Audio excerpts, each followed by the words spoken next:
Man, probably a fun fact on me is that I like to read. I like to read. That's a lost art nowadays. Oh, my great uncle is Jesse Owens. He won 4 gold medals in 1936. I always want to leave people with this, man, to all the viewers and everybody out there, man. Make sure you guys finish your story. Make sure you guys finish your journey because somebody's going to need it. Yeah. All you got to do is push the back button. That's all you got to do. Push the back signal. Try not to think about the future too much so you can maximize the now.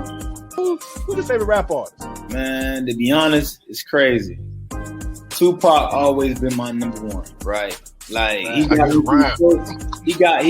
me through so much stuff, but Lil Wayne has been in the modern day. I said, what does it really take? What does it really take to be great, Drew? And he looked at me and he was like, you really want to know? And he was like, to be honest, everything you did to get here, you need to be consistent times 10.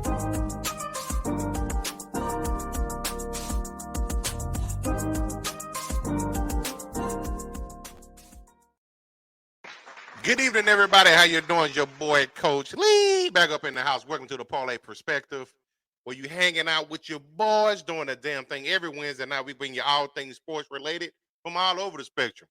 But we are 2 days away from the weekend. Back at it like we're mad at it. Let's get the crew up in here right off the bat. My man coming in here as always with that hot fire. And it look like he might hold you up. Stick him up. Stick him up. What's up, my man? Meadow? What's going on, son? I'm ready to stick some motherfuckers up. Yeah, what's going on, everybody? It's Wednesday. Hump day, you know what I'm saying? But it's the Parlay Perspective here. We talk about interesting sports news. It's been crazy this week, man. Coach over here, man. Shout out to that man right there, man, for just dealing with me and the other guy. Y'all know him, man. We bring him in a second all day long, man, because sometimes we can go head over the hills, man. And we definitely going to go head over hills tonight. So, viewer discretion is advised. Hey, man, before we continue, like, share, subscribe to STWF-TV. And I got to bring my man in, man, from the South Massachusetts, my guy, Chile Will. You on mute. I am on mute. Look at that. There we go. Look at that. What's good, people? What's up, bro, Ham? Chilling, man. Ready to do another great show. What game you watching tonight, man? I don't know why, but I got this Lakers-Detroit game on. So I'm actually, now that you said it, I'm going to change it. Yeah, change that crap, man. This game's over with. It's colossal right now, man. Pistons, Over man. with. Finito. Pistons losing with 101-76 Lakers. The Magic are up 104-89. Suns down 60-53 to the Raptors. Grizzlies are up 50-39 over the Jazz, and the Pelicans are smacking the 76ers 47-29. No Embiid tonight either. As he went crazy the other night and relaxed tonight. So I should have took the Pelicans as a pick, man, once he was out. Shit, man. But he's ready for that Friday game against those guys from Boston. That's what he's getting ready for.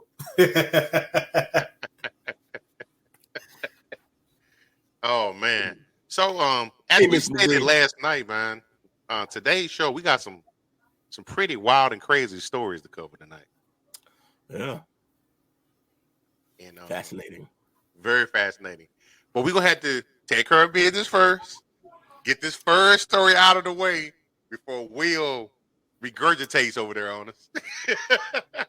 Because he is tired of hearing about this guy. I'm getting there with you. I think it's all propaganda. I don't know what the truth is, but your boy, was it 76 days since he ruptured his Achilles? It's talking about he's back at practice. They're about to activate the 21-day window. It's Aaron discount double check coming back too soon.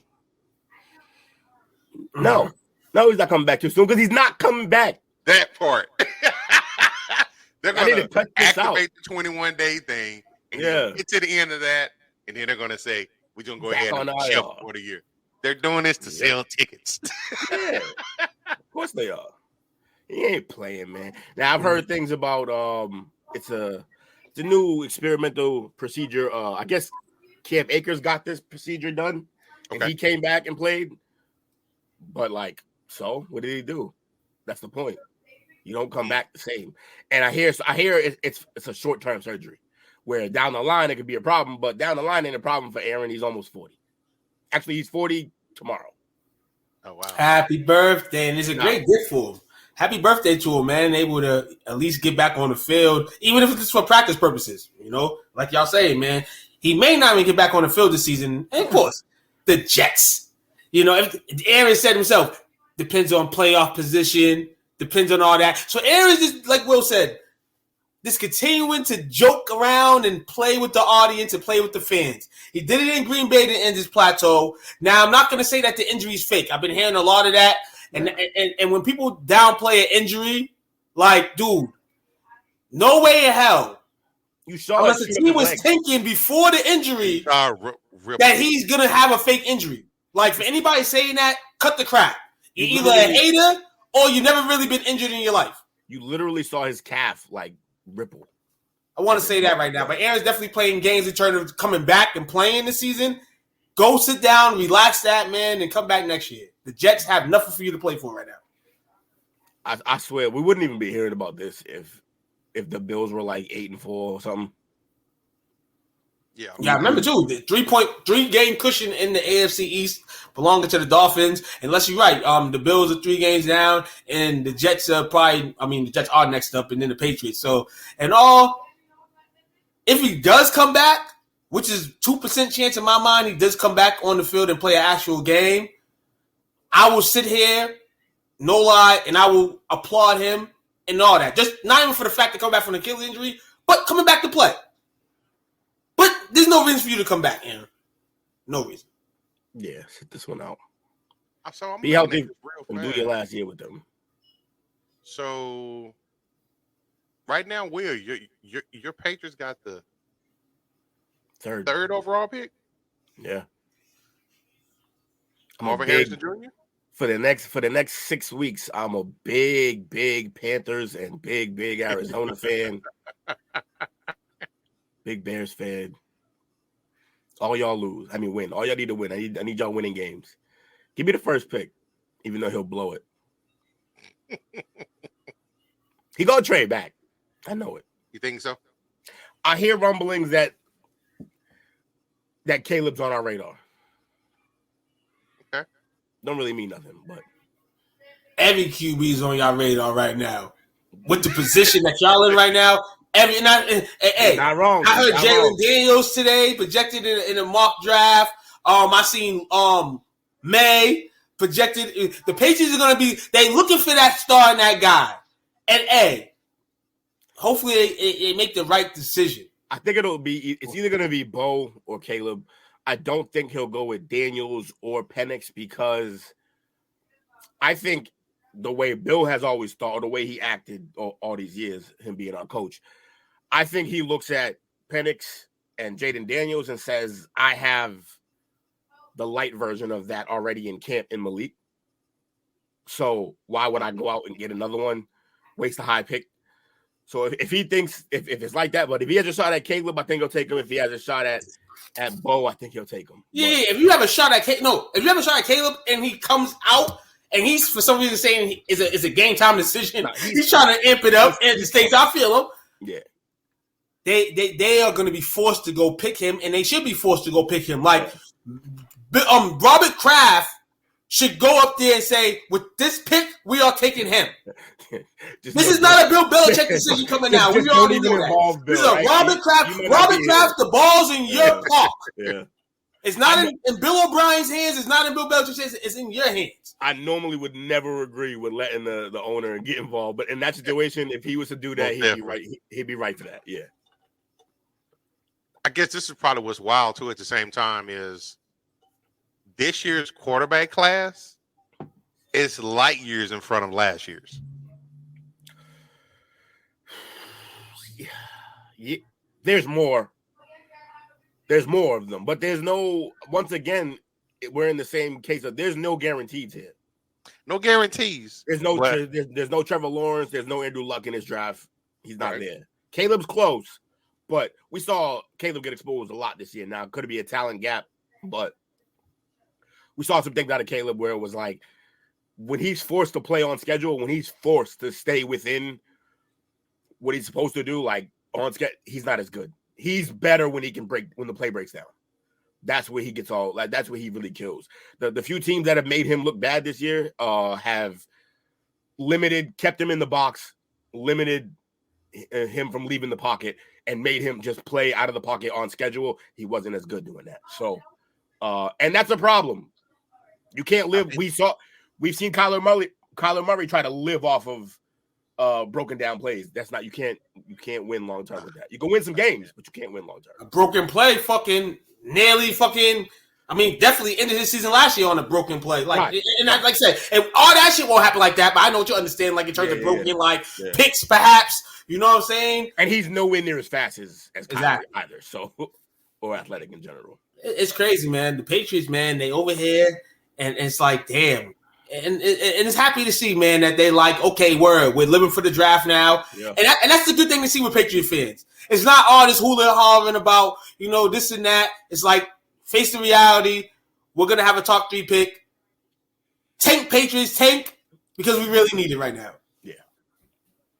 Look, if they handle this right, and I don't just mean getting the right guy, because you can get the right guy and not treat him right. If they handle it right, they have a decent offensive coordinator in place, and they scoop him, maybe one weapon off free agency, 2 weapons, who knows. But if they handle it right, they can set themselves back up to, you're never going to get Brady again, but you can set yourself back up to be relevant again, because we're not right now. But it's very easy to mess this up. We've seen teams do it time and again. We just watched the Panthers mess this up. That's why I brought it up about the draft class. I'm like, they probably could have taken the best player available this year. Probably would still been in the spot that they're in now and had a better pick as far as the signal caller. They would have still had their own pick. They could have just not did that. And more. I swear. The organization is at fault at the end of the day, but business and just being a professional in the professional league sucks. Yeah. And it's definitely the Panthers' fault for going to choose that guy, because you had guys that within your camp that wanted the other man. It's not on video that they wanted the other man, but yeah. Unlike Robert Kraft, and we want Robert Kraft to make this pick, the fucking owner made this pick. None of the coaches that really know the game. That's the crazy shit right there. I also hear that originally the reason the Panthers moved up is because they thought the Texans were going to take Bryce. That's why the Panthers did what they did. It's all confusing because they got the wrong guy. This is rough. Lesson in life for everybody. They drafted Sam Bowie. Don't draft her, man. Damn. Already? They moved up for Sam Bowie. Rough. And with the 3rd pick, I made the earth sick. MJ, fade away perfect. Hey, yo, that's what the Patriots got to be singing. When the Patriots make their 3rd pick, they got to put on whole Vito. They got to put that on. They got to put it on. Because that's going to motivate you to make a good pick, I guess. You know what I'm saying? It's going to go. Man. But I got to be honest. I wonder. So at this rate right now, who are the picks? So the first pick is the Bears with the Panthers pick. The second pick is the Cardinals, correct? Yes, they're at 2-10. And the third pick is us.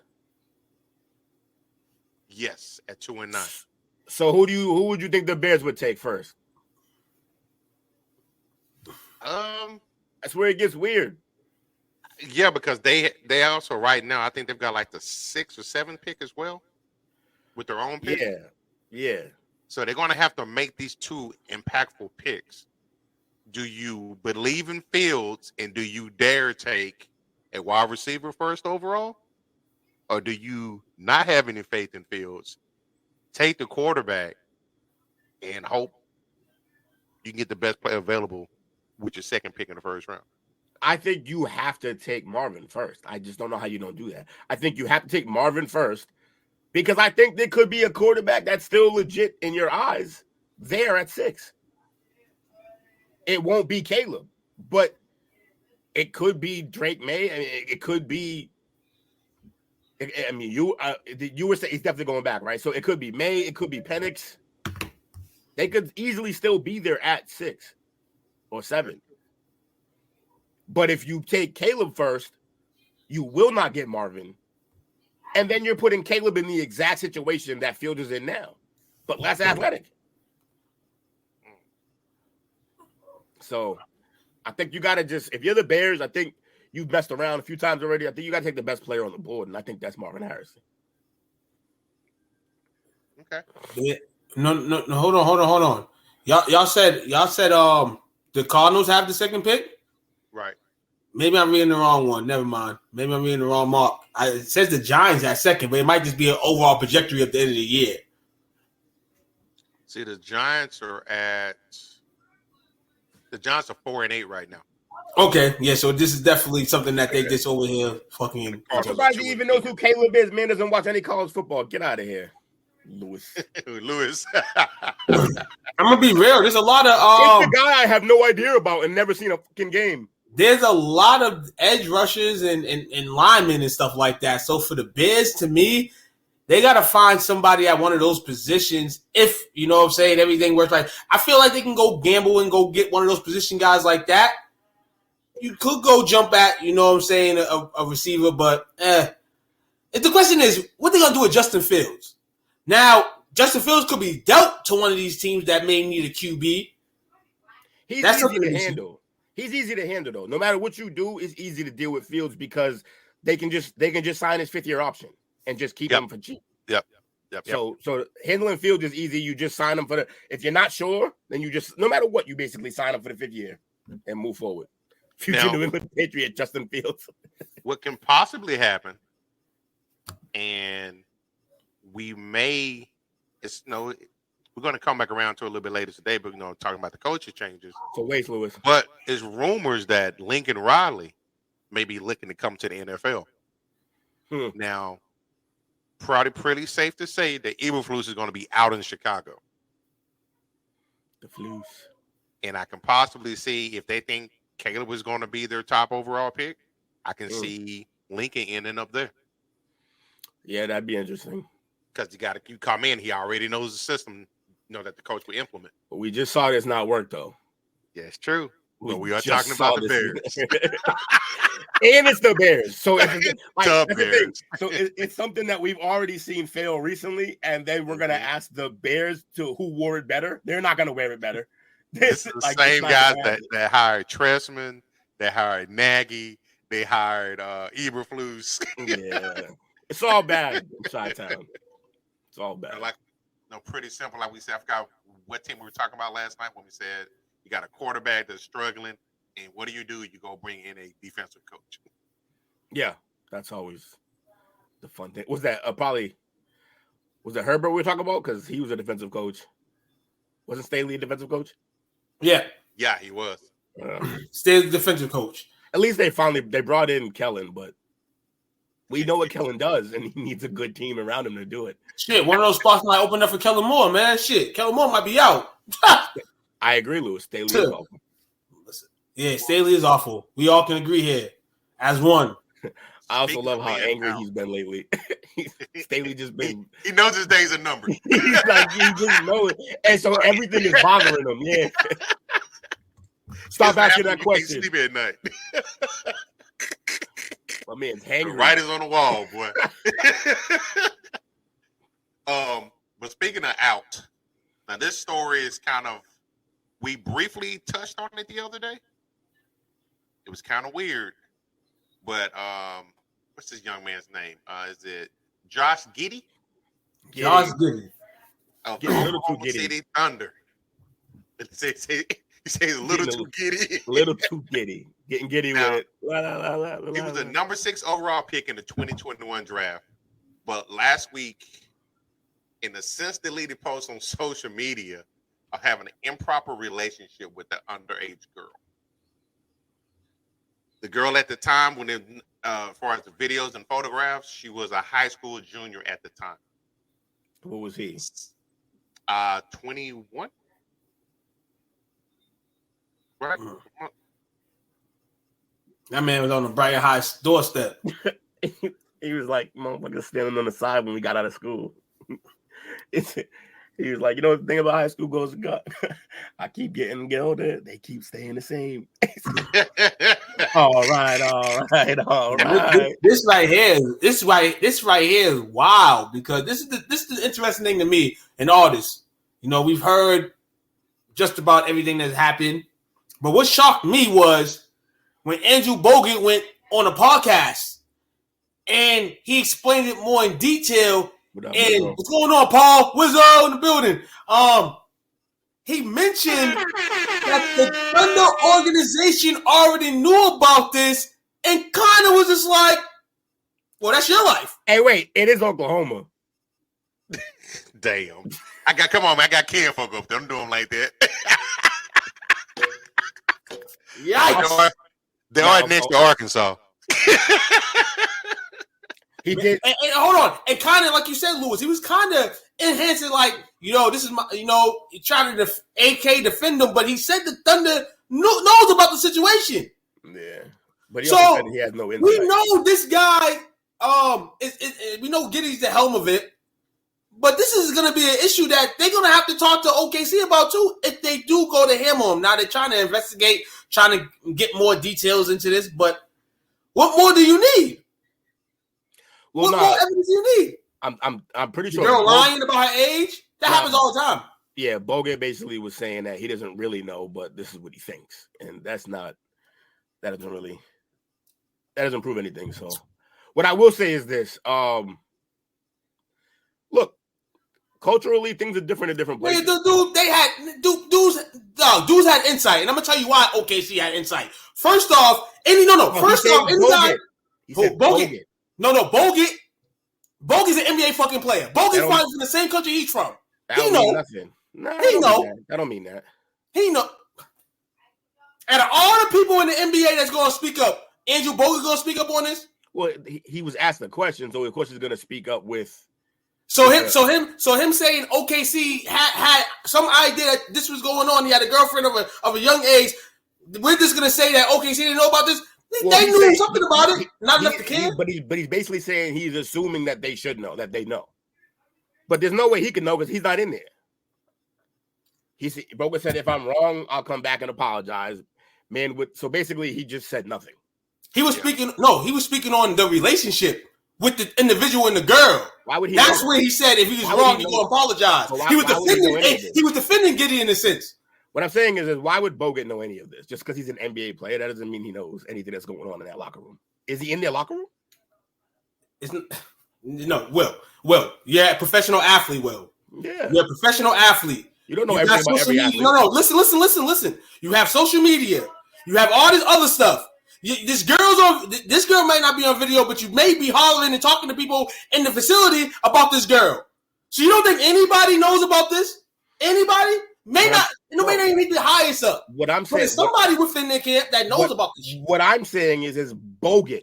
You keep going back to the team. What I'm talking about is Bogut. How does Bogut know anything? He's not in the locker room. They have some type of connection, him and Giddey. Do you know that? Do you know that, or you just know that they're from the same place? Why would Bogut mention all this? Because he was asked the question because the guy is from the same country as him. Exactly. He's from the same country as him. Big Australia. You think there's no relation to this? What are they, neighbors, nigga? Like what? They know each other. You don't think they play national teams? You know that? Come on. How do you? That's what I mean. That's what I'm saying. Peep game.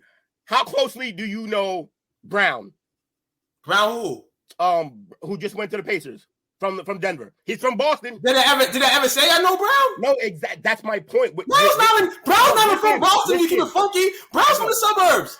Listen, what I'm saying is that he's from the area. You're basically saying that Bogut knows because they're from the same country. No, it's different in those countries because those people actually connect with each other. They play national teams together, do circuits. That's what I'm saying, and people are not understanding that. If I'm wrong, I'm wrong, but that's how they know each other. Do circuits. It's different from a guy in Massachusetts to know a guy in the suburbs and the other side of Massachusetts. That's different. That's different because I don't know Bruce Brown like that. what I'm saying is that they have about the same amount of access. They see each other playing on the team, and that's it.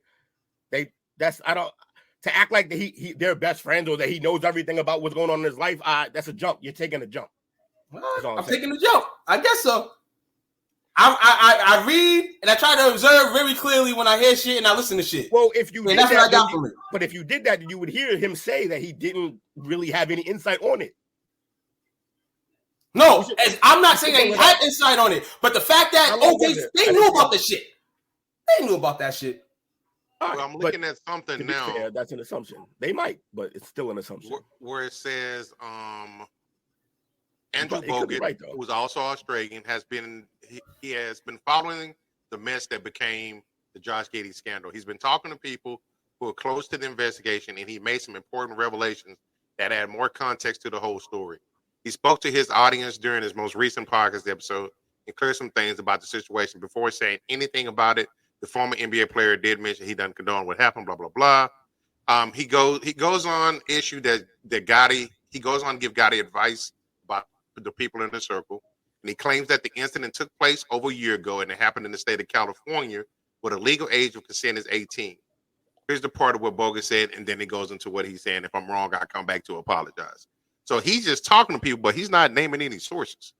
Right. So with no sources, if you're not naming sources, you can't put a name to nothing like that. We can't really rise. It's still speculative. It's too serious of a topic to sit there and be like, well, this guy knows, and whatever he says is gold. Can't do that. So they've released him, right? No, they haven't released him. No, he's in the starting lineup. He's in the starting lineup. He's playing. And this is more of the reason why the shit's gonna come to the light. And this is why I'm laughing right now, because when we hear it, I'm just gonna put on my New Balance jacket. Here's the other thing. Here's the other thing too. Now, I'm not saying they're the same. They're not the same. But I'm saying in terms of it being a liability, if OKC really knows what happened and they still have him in the starting lineup, what does that tell you? That there's more than what meets the eye here. There's more than what's being said. No, that's more what I'm saying too. And they're not gonna close face and say anything until it's time to say something. But like I said, the investigation is early. They're gonna find some shit out. That's all basically what I was saying at the end of the day.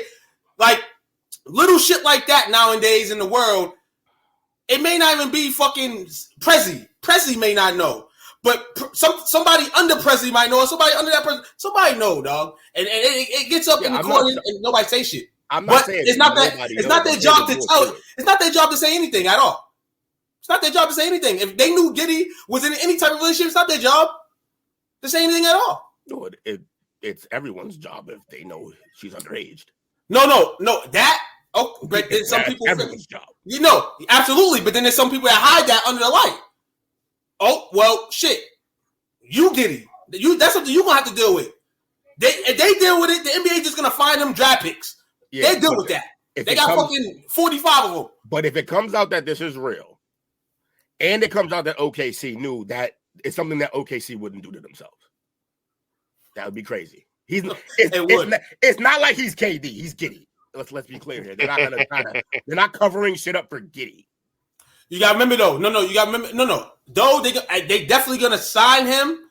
Definitely to the monster max. Maybe. Shy's eligible for the mega max next year. Oh, Shy getting his. Maybe they keep him Giddey because they ain't gonna sign his ass. Stop playing. I'll be damned if they don't sign Shy. But that might be the reason. We'll see what happens. But I do want to see everything come out though. Interesting story. We tell you I'm gonna be interested tonight. Interesting. It's not a common L because nobody's had a decision yet. Nobody said anything. To your quote, Lewis. So next up, talking about an L and decisions, possible coaching carousel. We mentioned it earlier when we were talking about Staley. So we're in the final 2 months of the season. They anticipate about between 7 to 12 head coaches will be out of a job. So some of the ones, obviously, they've already gotten rid of what's your guy in Vegas? McDaniels? No, not McDaniels. Yep. Yeah. McDaniels is already gone.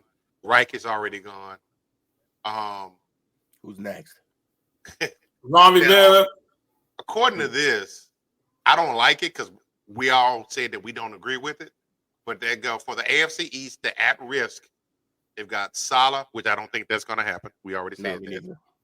Belichick, and maybe even McDermott. McDermott should probably go. And we talked about that 2 nights ago. Yeah, McDermott should definitely go. Yeah, it starts with that. Yeah, it's going to have to start. If you're not going to break up and trade the wide receiver, you're not going to never trade the QB. It goes to the coach next. You already got rid of the OC. Like we mentioned the other day, if McDermott and them don't win nothing this year, yeah, McDermott's gone. Mm-hmm. Now, especially underperforming. Now, after that, they've got what? Huh? Put that comment up. What? Zach Taylor? Yeah, he's terrible. It's a bad coach. That's the coach of the Bengals, correct? Yep. Yeah, I mean, but his quarterback's been hurt, and that's partly his fault. Hey, could be right about that. Build a line, bro. It's a high up. No, it's a high up decision. They signed him to $200 in cash. The high up's like, you playing, motherfucker. You playing. Bills and Giants coaches switch jobs. Ooh. That's funny. You bring the ball back to Buffalo? Wow. That'll be interesting. Yeah.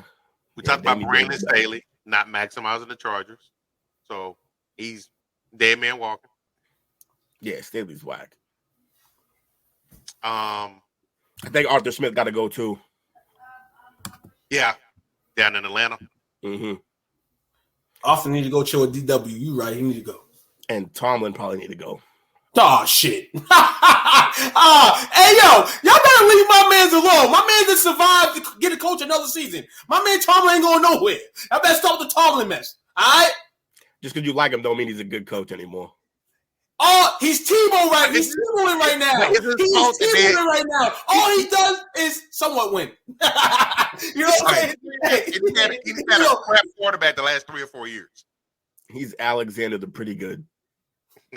The Pretty Good. Now, for this one, for the NFC East, we talked about Ron Rivera. Hold on, time out.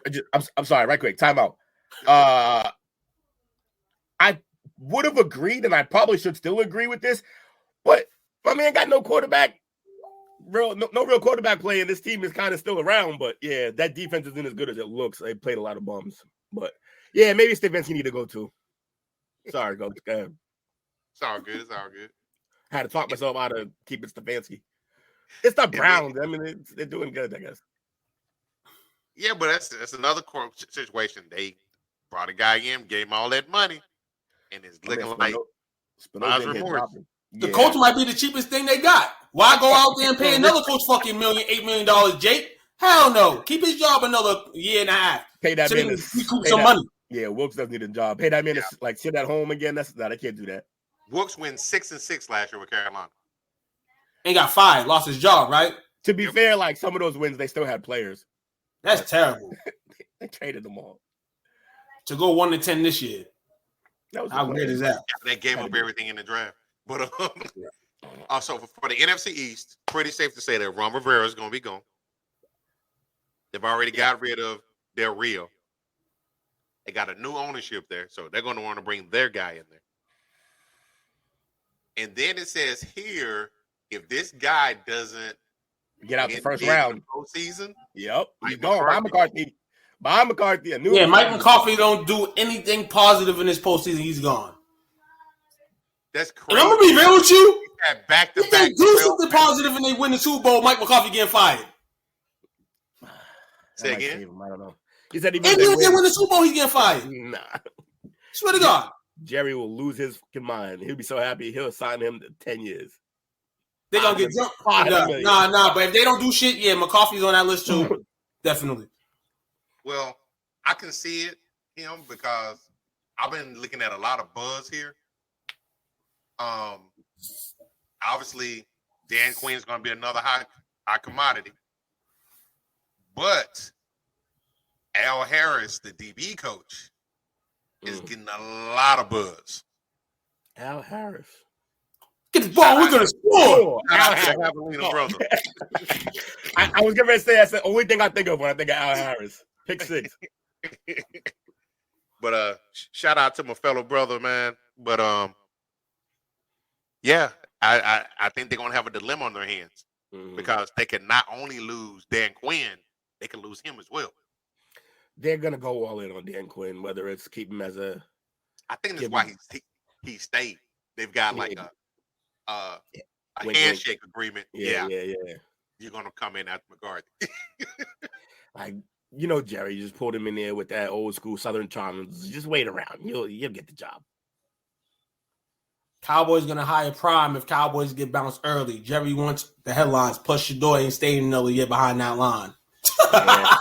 He's not wrong. I said this either Monday or last week. I said that all these people talking about, I'm gonna stay another year in college, or I don't want to play for this year. Everybody say that. I hear that every year, and every year they line up on that stage and they go to the NFL or NBA. Right. I hear it all the time. So I think Ewers might be the only one who stays, and even him, I can see Ewers wanting to get out because he got the Archie shadow behind him, and he looked pretty good the other night. So he's very mobile. Yeah, surprised me. For a Manning, right? Yeah. Hold on. Y'all really think? Hold on. Fire McCarthy. No, fire McCarthy, and not fire Tomlin. Nah, fire them both. What was your question going to be too? Everything. Oh, that was Jake. I thought that was fucking Lewis that answered that question. So too, fire McCarthy and hey, Jake, fire your coach, whoever that is. You all 3 of your coaches of your team should be fired. Zach Taylor, Bill Belichick, and whoever else is. But Ryan Day, Colorado, man. Everybody's decommitting, man. Yeah, Colorado taking some hits. The luster's coming off, but we're gonna talk about that. Yeah. And now they also say the entire NFC South might go coach shopping. Yikes. I can see at I can see it happening. We are talking about Arthur. Arthur. Mike is already gone. Right, yeah. Dennis Allen's a dead man walking. Oh, yeah, for sure. And Todd Bowles. Bowles can go too. Wow. He should have been gone last year. Yeah, they're gonna wipe them all down. That's crazy. Hold on. This is the craziest shit right here. Hold on. Panthers. Well, we won't say the Panthers because Bryce is gonna play next year. But all those guys potentially get rid of their QBs too, along with the coaches. Now that's some crazy shit right there. That's some crazy shit. Yeah. They got Carr for about, I think, another year or two. Yeah, they stuck with that one. They don't mean they got to play him, though. That's another thing I was going to say. Doesn't mean they have to play him. Bench his ass. But they will, probably. Yeah, that's crazy. The quarterbacks, too. Shit, they might clean house in the whole division. For the NFC North, we talked about the Bears. And those are the coaching spots that they say are probably going to be up for grabs. Of those ones that we named, which one would you take if you were a coach? Wait, which job would I take? Mm-hmm.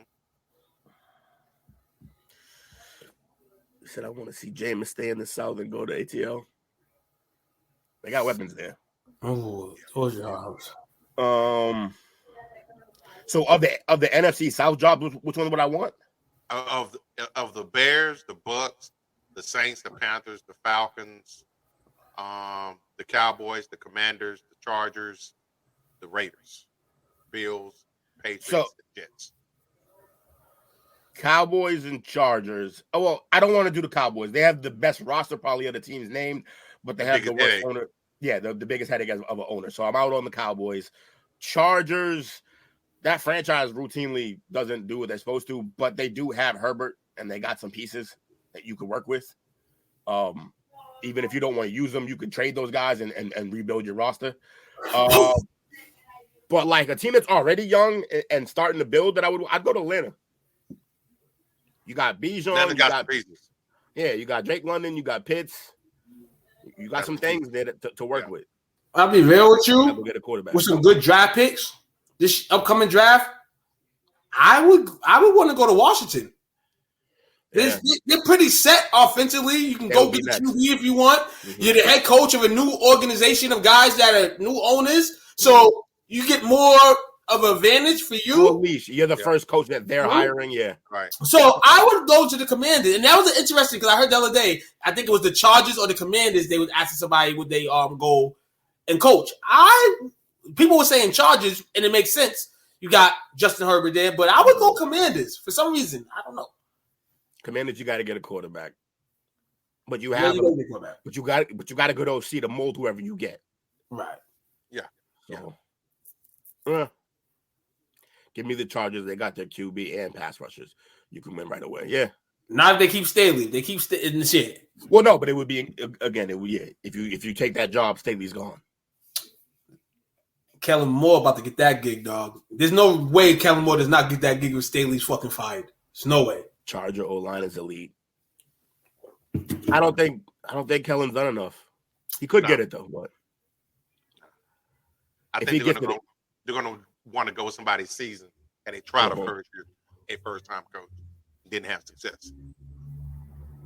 You got to treat him like Josh McDaniels. He shouldn't be a head coach. Nah. OC only. Yeah, I agree. Right there with Mangini. Oh shit, the man genius, the rat. So next up is another kind of a weird story. This one gives me American Pie vibes. Oh yeah, the not so sneaky link, and it involves Corey Perry. According to a report that was sent out, he was waived. See that? Yeah. Hold on. Yeah, I'm sorry. Go ahead. We got to talk about something right after that, though. He was engaged in unacceptable conduct that involved a teammate's mother. Yeah, he banged Connor Bedard's mom. Banged Connor Bedard like the first number one pick in the draft? Yeah, like the next phenom of the league, and you out here piping his mom. He needed daddy. He needed a father. He needed a father figure. He was trying to place his stamp in. All right, stepdad, you unemployed now. Not for that long, though. Somebody will pick him, I guess, yeah. And he's a solid player, but this is why the NHL is going to remain a shithole in the bottom of the barrel. This is why. He's going to keep fucking his moms anyway. When no one can't stop his mom who she want to fuck, he going to keep fucking her. Okay, but if you're the franchise and you keep that guy around, if I'm Connor Bedard, right when that fucking hold on. Then understandably, then he don't got the heart for the game. Then he's the number one pick. Nah, your mom's been getting fucked. You already knew this. So what? This ain't the first guy. Not by my peers, bro. Not by my peers. Cut that out. What college did he go? I want to look up what college he went to. It don't matter. No. His mom got banged. This ain't the first time it's happened. His mom got banged. This ain't the first time it's happened. It might not be, but that's irrelevant. You hit it, Jay. She got her name. She made her name. She got her name on there. Let's got it going on. Word up, dog. I hear you, Jake. We know exactly what you're on. Jake was on time with that one. Yeah, he was. Yeah, that's. You can't stay in that locker room. You can't keep that guy. Yeah, you can't keep the guy there. You can't keep him there. I can't wait for the first time they play each other. If I'm him, I'll give him the.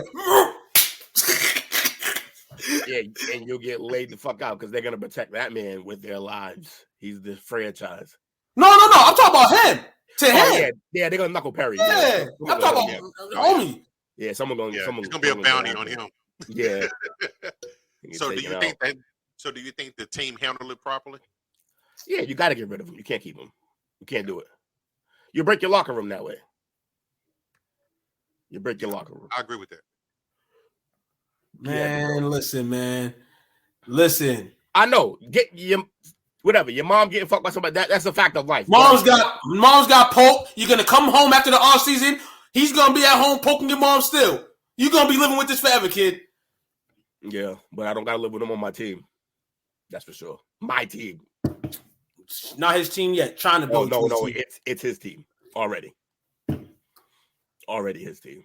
He's the fucking franchise, bro. So we're gonna do one more. He banged his mama before we take a break. Man, fuck, he banged his mom. His mom's a hoe. That ain't his fault. Hey, all that can be true, but look, I'm not gonna trade my mom, so this nigga gotta go. Just for that, I swear. Hey, they kicked him off the team. Cool. All right. Number 1 draft pick. I understand why they did it. But I hope this burns the fucking Blackhawks in half. For fucking, I heard that curse now. The little B curse is off for the Blackhawks. For kicking that man off the team because he wants some pussy. Come on, dog. I don't understand how you're just trying to like gloss over somebody fucking his mom. Like that's not a thing that you just like. That's not a okay like get over it situation. What? That's not Okay, get over it. Your mom's getting fucking grown. 17, 18, your mom's getting poked. Your mom's getting poked. Bro. But the last time we saw this kind of happen, something similar to this, the dude ended up becoming under a bridge. Yeah, he's a fucking troll now. He's a fucking troll now. Literal. Hold on. But one thing about the dude, one thing about the guy is he didn't get waived from the team. He was still playing on the team. Yeah. He was still playing on the team. This is what it is. This is why he's defending. Bang bang. Okay. Listen here, dog. I don't heard that. Hey, I say it on the pod. You can't take him nowhere. You gotta watch too. Shit. Late night chronicles with T. I'll break down the scoop. I break it down. Two over here arguing like, yo, I wouldn't want to be fired. I wouldn't want to be cut. I feel bad for Perry. No, but I don't even know on the hockey stream for real talk. Yeah. I don't even know the other hockey player that got suspended for this. Is he a good player? There's someone else got suspended for this? Let's talk about Perry, right? I'm talking about the dude Perry, the dude that got suspended. Is he good? That'd be a Jake talk. I think he's Jake. Is he good? I want to know if he's good at anything. Because now if he's not good and he's fucking his moms, then I can understand that. But if he's nasty and he can help the team out, then he's gonna fire him. He's stupid, bro. He's stupid. It's. I think they recently signed him to a long term, and yeah. It was a $2 million contract. How much? That's pretty good. $2 million. $2 million. Yeah. That's a he's home for $2 million. Yeah, they told him to pack his bags, bro. You can't be banging moms. Hold on, and then I heard that I think this is some joke shit though. I heard that he got signed to another team and they canceled mom's trip. That's when he had banged homie's moms. I guess it was like a mom's come up. It was a mom's trip. Yeah. Moms was waiting for that. Also, if I'm Connor Bedard, everything is out of her name that I might have put in her name. She's done. You're done. You're fucking my teammates. What's wrong with you? What's wrong with you? All the dick in the world. You're gonna choose one of these 15 to 18 guys? Why? What's wrong with you? True definition of a wingman. Yeah. You playing left wing now. Crazy as hell, man. All right, so next up, I want to talk about. I'm pretty sure you both are going to have something to say about this. I mean, yeah, that's not a. You're not going out on a limb there. I can say anything about anything. So can this man. Because it's a polarizing topic. We kind of talked about it a little bit earlier. Sky's blue. I beg to differ. Colorado Buffaloes. Yeah. They've got. I'm looking at the 3 accomplishments and 3 failures this year. Failure number 1, the offensive line. Yeah. Offensive line's horrible. You can't teach that. You can't teach that type of talent. You got to have that talent. You know what I'm saying? And they didn't have that talent on the field this year at all. They didn't have no dogs like that. It was atrocious, man. The plays they were running, it was crazy. That offensive line could not hold up at all. So what he ended up doing is by going to Colorado, he brought a bunch of people with him from different places, transfer portals and everything. He did that thing. But what you can't do through transfer portals typically is build solid offensive and defensive lines. You can't. Right. So, and that's what happened. He went after a bunch of skill players. He got skill players everywhere. And it's usually the skill players. Like right now, it's usually the skill players that are jumping in that portal. Right. So, it's going to take him a little longer to build a line, which I don't even know if he'll stay. No one knows if he'll stay. So, they actually, last year, they only allowed 23 sacks with that 1-11 team. Mm-hmm. This year, they were second in the nation with 56 sacks allowed. God damn. Yeah, so the line regressed, but also the quarterback keeps the ball longer because he moves around. Wait, Sam Who Howell suffered a fracture in his back, by the way. Yeah, he probably shouldn't have been out there. He got jacked up a few times. He wasn't just getting sacked; he was getting laid out a couple times. So Yeah, I agree. I remember saying that. Welcome to the college football. Big boys, pull up your pants. Welcome to the big boys game. Mm-hmm. Welcome to He might not even touched that before that many times at Jackson State. Now, because of the way he got beat around, he definitely probably should go to the league. But I think what we all saw is that he definitely needs another year in college. Definitely needs another year in college. He's not ready. He ain't ready. Big failure number 2, the Stanford game. So they said that game is kind of the one that kind of altered the trajectory of the season. I guess. That was the game after the Colorado State game? I believe so. I think the Colorado State game is the game that did the thing. I was going to say I think the Colorado State game, because that taught me that they can bleed. They can bleed, and it's your in-state rival. Mm-hmm. Who's not good. So, and which is good. And they were pretty decent this season. So yeah, all right, yeah. So it's to me, I think that game kind of did them in because it's just like, damn, though they were winning games, they were giving up a lot of fucking points. And then you gave a lot of points up like that to the Colorado State. Yeah, they got into a shootout. They got into a shootout with Colorado. Not trying to lose the streak, but I just kind of knew that things were gonna go down a little bit. I didn't know like this though. Basically, when we saw that Colorado State game, you're like, if Colorado State can do that to them, rivalry or not, we all said it on the show. We all said it on the show. Oregon next week is gonna fuck them up then. And sure enough, they banged them out. It was Oregon. Yeah, because when they went into the Stanford game, they were 4-2. They were late. They were playing at home, leading 29-0 at halftime. Oh, that's why they picked that game. And they ended up losing in double overtime, 46-43. That might have been the first game where you're like, they definitely shouldn't have lost that game. Yeah. And Coach Sanders said that at halftime, he noticed some complacency in his team at halftime. Yeah, you brought out Lil Wayne in week 2. Or complacency in him. No shit, they got complacency. We'll get to that in a second. Failure number 3, unforced errors. Yeah. They ranked second nationally with 107 penalties committed. It sounds like a very undisciplined team. Yep. Jake, that's the problem though. He's getting a lot of decommits already. You're getting a lot of decommits. No more Pac-12 to the Big 12, and you don't think none of those other teams are on top of their recruiting process right now? Mm-hmm. Yeah. It's gonna be tough. And now other teams have, because it is what it is. They're gonna be able to say, you know what? If they have a player who's considering their school in Colorado, they're gonna like, look at all the people that's leaving there right now. Mm-hmm. Or decommitting. Decommitting, right? Because you can commit in June, July, where you have spring football and Deion's talking the talk. But as soon as they going down in the slope, we don't really know the reason why these guys are decommitted. But that's one of the main reasons why probably. And they're like, well, nope, we don't want to come here. They suck. They don't want to come in next year. Lil Wayne don't show up to 3 and 8 teams. Nah, not at all. Hold on. As they started losing, you seen the less and less stars that they were naming out at those games on TV. Of course. Because you don't want to shine light on losing. That's true. And the biggest story at that point in time was them having the jury stolen out the locker room at the UCLA game. Yeah. Go figure, knuckleheads. Right? Yeah, knuckleheads. Oh, they getting beat around and they getting robbed? Damn. I want to say they did collectively. I think they lost over 100K with the jury. Treating them like some marks. I thought Swiss Beats did Mashonda bad. Shit. Now those were the 3 failures. Now the 3 big successes. The glorious start. That sound like you ain't even believe what you about to sell. Nah. What's number 1? What's number 1? Hold on.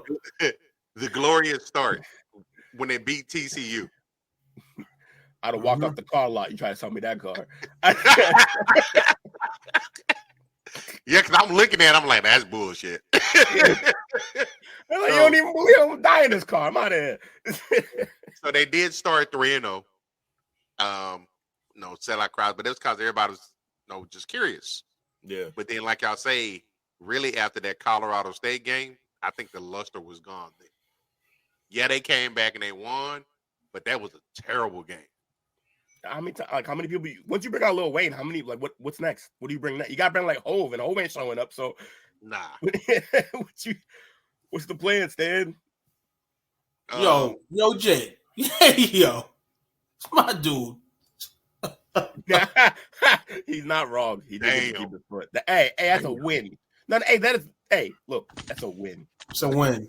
Throwing shots at my man Deion, dog. He ain't. It was Linsanity, exactly, James. It was Linsanity. Yeah, he ain't 10 toes down no more, though. I know that. Damn. But Zanga. Is he 8 toes standing on business? Still doing the primetime shuffle. Damn. Big success number 2 is saying that they upgraded the talent. Yeah, in terms of the overall team, the skill positions, they did that. They brought in Hunter, they brought in other guys. Like, they brought in talent, but they didn't bring in the big uglies. Yeah, and they need big uglies. They're saying he's going to go back and hit the transfer portal again, where he hopes to build from his team. Yeah, the transfer portal where he transfers to the NFL. Yeah, because I think he'll do one more year. I do. I think the first kid that decommitted was it Monday? The receiver. He said the reason why he decommitted. I don't even know if he's going to be there. I don't even know if he's going to be here. He's like, I'm out. So yeah, hold on. So that means talking going on. Didn't they have a young kid? Didn't have a young kid that was like one in his class that he wasn't even playing, like a cornerback or something? That'd be ugly if he was that good. And yeah, he was that good. And Prime told him he's not ready yet for the stage. And Prime told me he wasn't ready for the stage. And Shiloh was starting over him, getting burnt. Yeah, that's not good. Not good. Papa's son out there getting smoked wearing 21. Yeah. Should be wearing 12. Nah, that's the real talent on their team. Yeah, Travis Henry. Shit. It's Hunter going nuts. Fucking negative 21 then.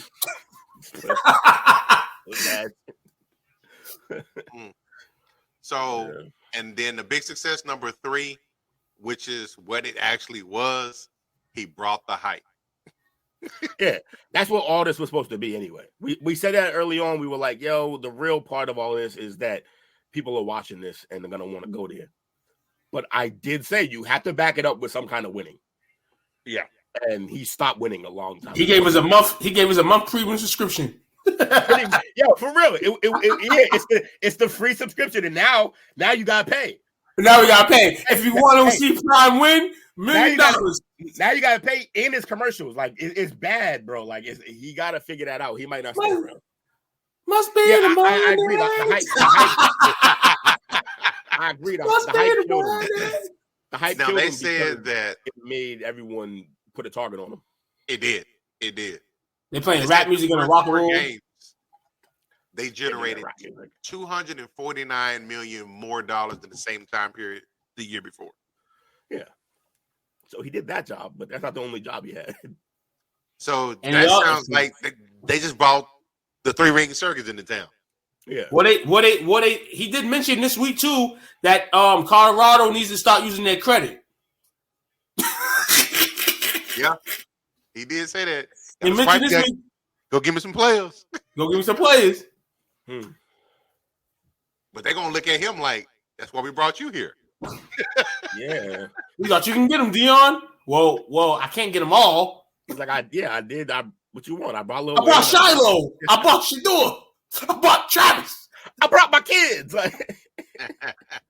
Yo, I know motherfuckers hate him. I know motherfuckers hate him.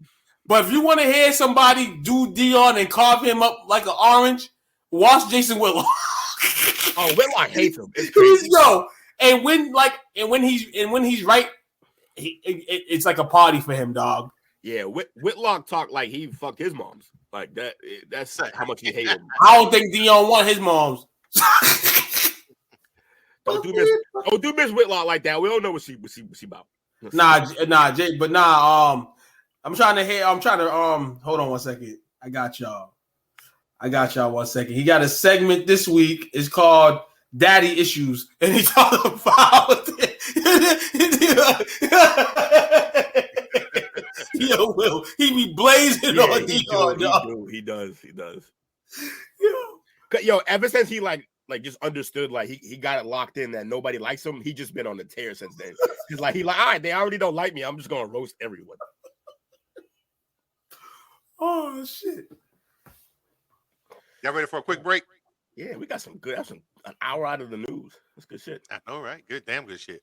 We're gonna be back by 15, 20. Appreciate y'all hanging out with your boys on the Parlay Perspective. Don't go nowhere. What's up, guys? It's your boy Giddey checking in. This Friday I'm live with STWF Media, man. Little interview coming soon. Everybody, y'all tune in, man. We got some big coming. Let's get it.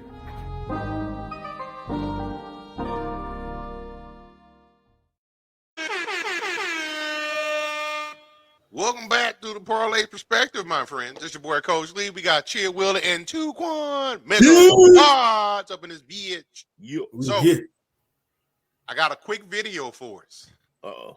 So, y'all see your boy yesterday. I hit y'all up, with a little bit of the Mavs news. But before we get to that. Perry made a video? Wow. Oh, so let me stop. Before we get to that, let me find it here. Here you go. Let me get it queued up for us. So the Mavs beat the Rockets last night. Our media is known for being pretty soft media. So actually that's the wrong one. There we go. So this is the interview from last night. Pretty funny. I think maybe it's the things that you guys thought should have happened day one, is that they should be successful right off the bat. And it takes time. Failing is all right. It's not a bad thing to fail for a pro athlete, because you can get better and learn from it. And those two are the best in the world. And we feel very comfortable with those two having the ball. Sometimes it goes in, sometimes it doesn't. But we learn from it. And I think they've answered that question from day one. As you just mentioned, they're one of the best, if not the best, in clutch time. But that was a big thing you guys wanted to make a big deal about last year. But you're not making a big deal about it this year because shit's going good. Right? So write some positive shit. Just ask me a question. And I'm giving you a fucking answer. There's all right to write positive stuff. People will read your positive shit. You don't always have to be negative. Right? Like it's just the world's already negative enough, right? So let's see some positive stuff on some positive people that are doing their job on a nightly basis. Making it a lot easier to do that this year. Well, we're only into this year. We can't go back to last year, right? Like that's the fucking problem. Have a good night. Shout out to Kid, man. That's a good ass interview right there. Oh man! So I like this because this is we had a similar situation this week with Staley. Staley getting mad at questions and cursing people out and stuff like that and telling people to chill out. I like that he did this when they're up. A lot of coaches will wait to blow up on the media till shit's real bad, right? Or they're getting piled up. He waited. He did it when they was up. And he got after him. I like that because he got something to stand on. And he's like, "Yo, shut up! Like, what are y'all talking about? All y'all want to do is write some positive shit. Yeah, all y'all waiting for y'all reviews and y'all views and likes and all that shit. Real shit, Jason. I like the last couple times we spoke about Jason on this podcast.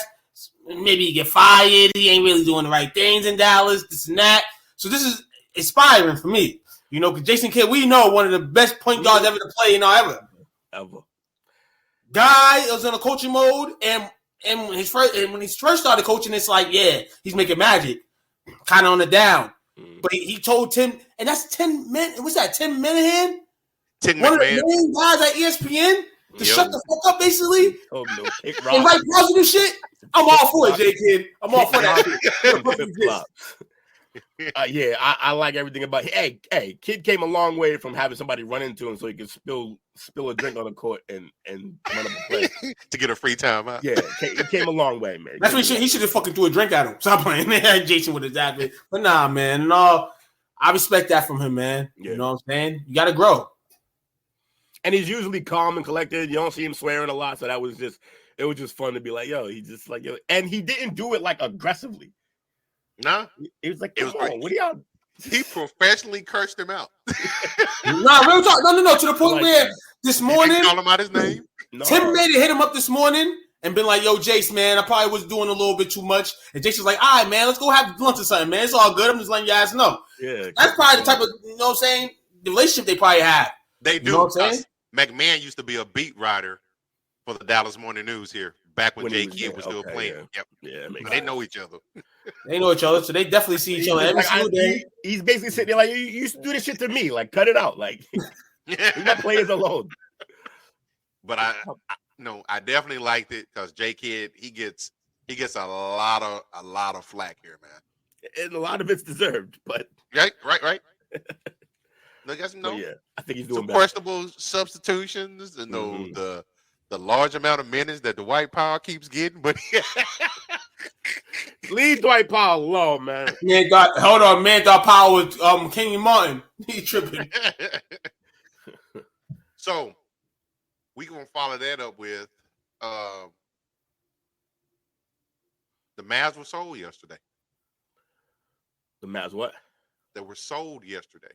Oh, that's right. It was Yeah. announced that there's been an agreement to sell the Mavs to the Adelson and Dumont families, who are casino tycoons.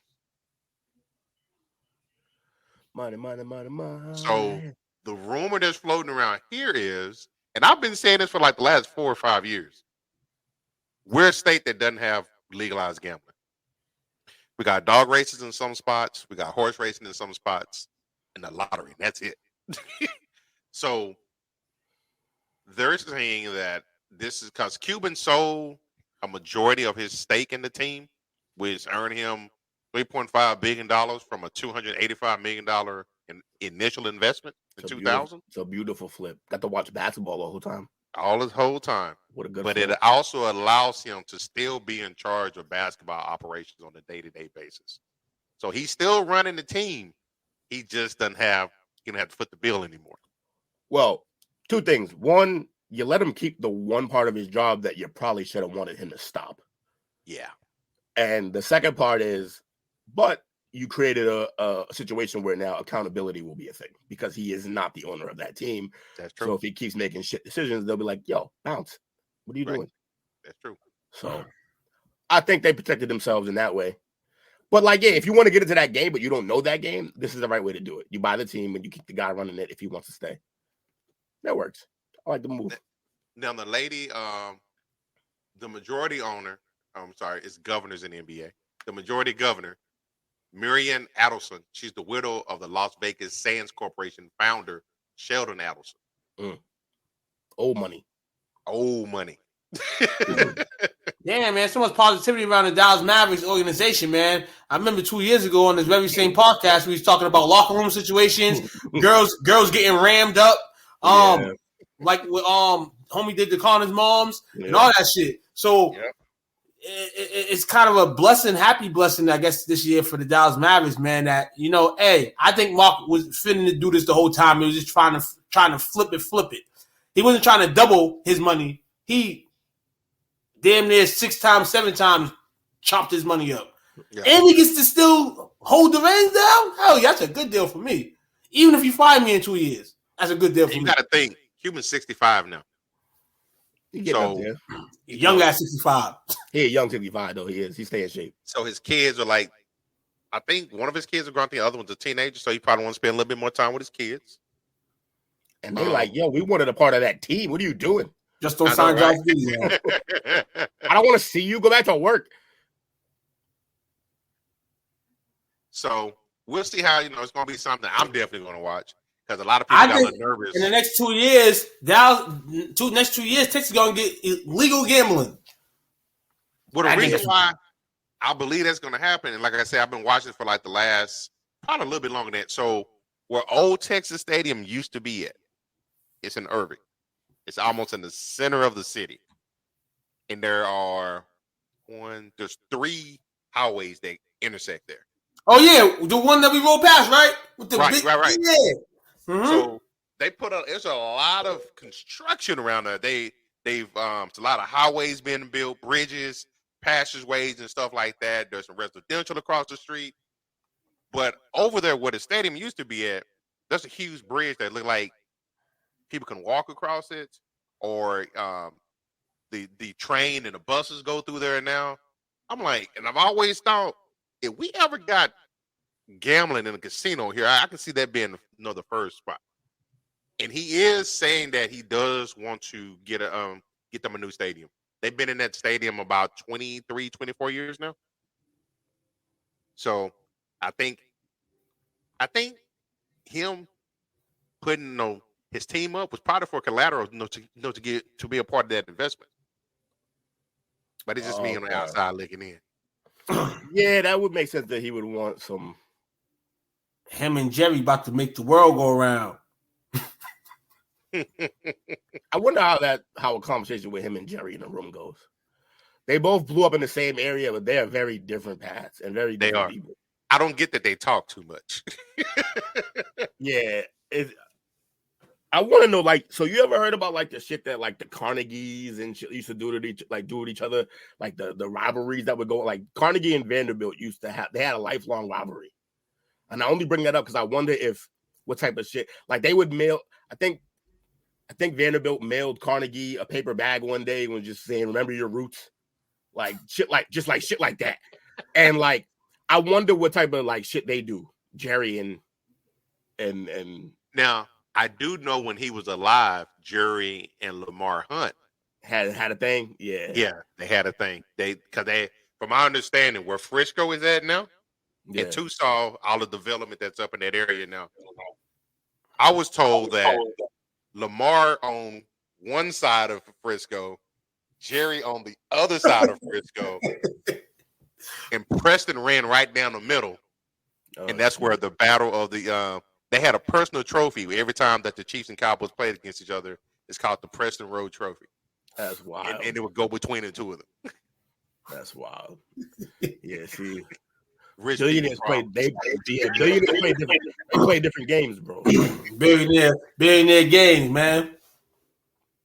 Well, speaking of games, the NBA in-season tourney. Have y'all been catching any of that? Yeah. It's good to watch. I'm enjoying it. Shout out to Jake. He tried to burn me last night, but I rolled him like, what? He tried to get me last night. It looked like all three of our favorite teams in there except for one person. Be real, and I'm gonna keep it real. Some of these teams in here don't fucking even deserve to be in the fucking quarterfinals. Real shit. My Lakers don't. I'm gonna say it right now. The fucking Suns absolutely fucking don't. Fucking who knows who the fuck when they're playing with every night. But I feel like in the sense of this tournament, it's all right. Whatever. You get a game or 2 or 3 that are fire, out of it, but it's whack to me. I hear somebody this morning like, Suns versus Celtics for the play-in tournament championship. Celtics win. Celtics get 2 titles this season. Fuck this fucking in-season tournament bullshit, man. What did they win again? What to take away from you? That's the thing. What did it take away? It just takes away that fucking, we're in-season champion. Team might never make the playoffs. So, playoff incentive in it or something like that. Like, there's something across from it. Like, it didn't actually take anything away. That's the thing. That's why I don't mind it. I feel like, for instance, I'm a Lakers fan. I watch Lakers basketball. I feel like the Lakers fucking all around are better in the play-in tournament games than they are in the fucking regular season games. And that's not good for me right now as a Lakers fan. I don't want that shit.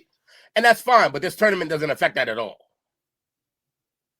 The tournament doesn't. That's why I don't have a problem with the tournament, because it's not taking anything away from the game. If you don't feel that it adds anything, that's fine. It don't have to add anything. But as long as it's not taken away from the game, which is not. But I mean, some of these games. Shit's whack. No, shit's whack. Like last night, for instance, in the Celtics game. Like, really, motherfuckers hacking Andre Drummond so they can win by 4. Like, shit, everybody over here point differential point. It's not only the Celtics, too. It's in other aspects. Like, it's fucking trash. Like, the Bulls basically, after the first game of the play-in, stopped playing in the play-in. And basically, everybody started mopping them in the play. Like, this shit's whack. Get off my lawn. Shit's totally whack. Get off my lawn. It's crazy, man. But nah, to each his own, man. Hey, shout out to the teams that, are doing their thing in it. And hey, people are enjoying it. So I'm only one person in this world. I don't talk. I can't speak for anybody else. Like I said, it don't mean much in terms of who wins, who cares. But like I said, I just don't think it. I don't think it takes away from the game, so I have no problem with it. That's fair. Like they be playing these games anyways, so it doesn't make a difference. Yeah, I was a little confused over at first, but then I read because I was like, are they gonna have like a stop down that's play this tourney? But now that I think about it, like you said, they play them during the season. Yeah. But I'm like, I guess it's look, if the players are even 1%, even if it's 1%, if they're 1% more active or more engaged this early in the season, that's a win. That's true. Because everybody knows it's an 82-game season, and half the time we're talking about all the players load management and not playing and stuff like that. Like that's usually what the conversation this early is. It's just people not playing. That's true. But so I just think, they're playing. I ain't got a problem with it. And I love it. Sure, would I like to not have Al Horford out there late in the game? Yeah, I probably don't want that. You're right about that, too. I don't want those type of guys playing longer minutes this early in the season. I agree with that. But whatever. We get to smack some team by 40, win. Hold on. They had to beat the team by 34 in order to advance. And for the last 7 minutes, they hacked to Andre Drummond. Yeah. Good job. You know what that is? That's good situational coaching. No. Against a team. Hold on. Against a team that already gave up anyhow. That's fine. That whole Bulls team needs to be blown up after last night. I agree. Fucking terrible. So we gained. All you're talking about is gains right now. We gained. We all knew the Bulls need to be breaking up. Now we know it has to end. Hey, we got something out of it. That's good. So that game was last night? We ain't lose nothing. So did y'all see so when Brown dunked on Levine? Did you see the close-up of his face? I didn't see the close-up, no. He was so disinterested.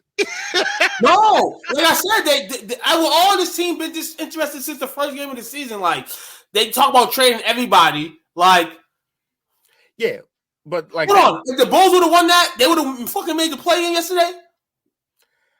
All I know, no. Some other team would have made it.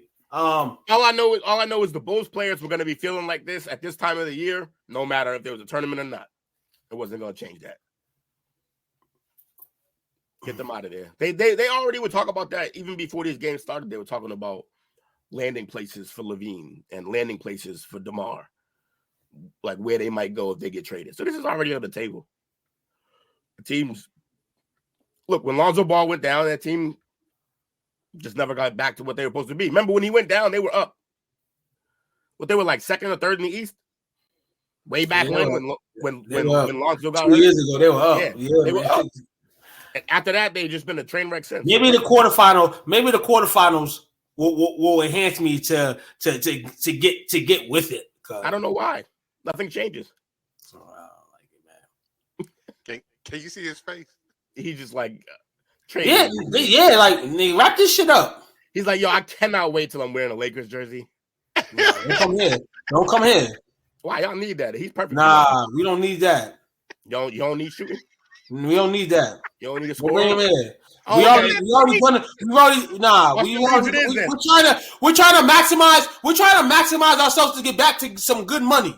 We don't need that here. That's a lot of money being transferred over here. We don't need Austin Reeves. It is then. We'll keep him for the low max we gave him. We'll keep him. Fuck it. I don't want Zach Levine, not because he's not a good player, but we don't need that. We don't need to be shredding his salary. We need to recoup salary. Some of the salary, so we can go get some fucking free agents, man. Whenever we need to get some free. Yeah, I guess. Yeah, we don't need that. What free agent out there is gonna be? I'm just speaking in general, man. AD, they may. I don't know. Cat, maybe a big man, maybe something else. Not Levine. We don't want Levine. We don't. But I feel like almost none of those guys are going to walk to your team. They're going to have to be traded there, and Levine is the guy you could trade for him. I'd rather take them all over Levine. Levine's a better fit. He spreads the floor better. But hey, when you get introduced to LeBron James, and I think that's the part that will hurt Levine. I think DeMar will be able to go in there and kind of, because he's a quiet player. Yeah. DeMar's a quiet player. Yeah, but so you're thinking about personalities. That's fair. I'm thinking about play styles. Levine's a better fit next to LeBron. Way better fit. He can play off the ball better. Yeah, he plays way better off the ball than DeMar does. And LeBron gonna have to have the ball. Plus, Levine can go out there. If LeBron's on the bench, Levine can go out there and give you 20, 25. DeMar can. How long? I don't know how much longer he can do that. He can still do that too, I guess. But DeMar's been unhappy since he left Toronto, man. Well, he shouldn't have left then. Unhappy guy. He got traded. He didn't have no choice. Well, he wanted to be a Raptor for life, and they said, "Oh, this guy with the braids is better than you. We want him." And he was. Can't be mad at that. But real quick, before we do our shout outs and look at our picks from this last week, I know something I meant to ask you guys about. What do you think about the name Braylon Allen? I don't think of that name at all. First time I've Braylon Allen? Yep. He is the running back for Wisconsin. Running back you. He declared for the draft. Okay. He's 19. He's not gonna get it. It's up for him. Well, he reclassified like yours did. So he's eligible. Oh. About to get That's going to open the door. The NFL rule is you got to be 3 years removed. 3 years removed. Class. Yeah. Is he? Yeah. Yep. Maurice Claret, here we come. So, but I didn't know too much about him till I saw him. They're saying they're talking about he's got more upside than Saquon did coming out of Penn State. So did Bijan. Hey, just slip. Hold on, to slip down a little bit, maybe to like the 20s. Go to a good team, coach. You know what I'm saying? Slip down to maybe the 20s. You know what I'm saying? I want to take a risk on him. He's a running back. He won't go first round. No chance. No, I'm talking about go down to the Cowboys. Cowboys take him. Cowboys take him. We need a back. We don't need a back, but we can use one. He's been there for 3 years in Wisconsin. He ran for 3,500 yards, 35 touchdowns in 35 games. He rolled up there when he was 16? You said he's 19, right? He's 19. I think he's 19. I think he'll be 20 soon. maybe. So he rolled him in at 17. 17. You got a guy from Wisconsin. You got a guy from Wisconsin in the league right now. You know that this guy paid some guap. I mean, he got hurt earlier, but Jonathan Taylor Knobs. Oh, he weighs 245. God damn. How tall is he? What's his height? Let me see. He better be 6'1". 5'9". That's ridiculous. He's a bowling ball. Let me see. It don't have his height listed on here. Anybody that's in the comments. Well, the guy who should have been able to help us with this was here tonight. Yeah, I know, right? Tonight. I'm sure he knows his mother on a first name basis. Putting the kids to bed, man. Putting the kids to bed. That man probably got his report cards from elementary school. So this James be knowing.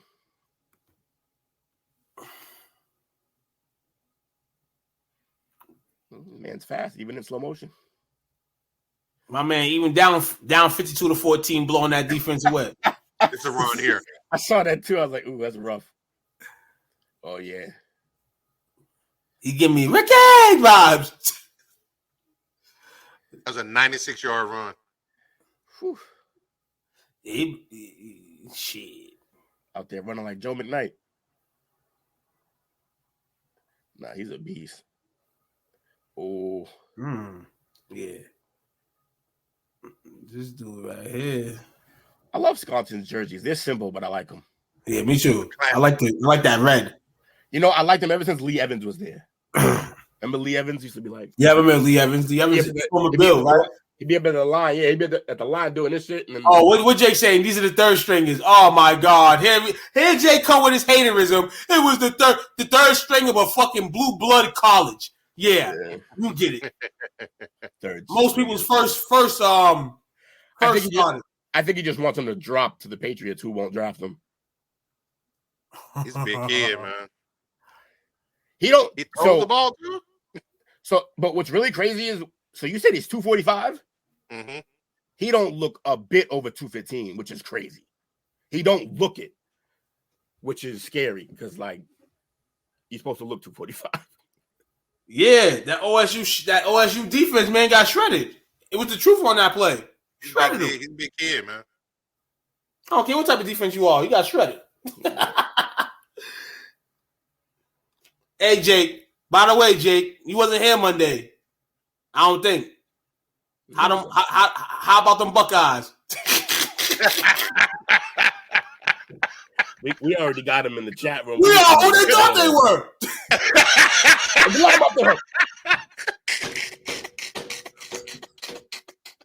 Reckless.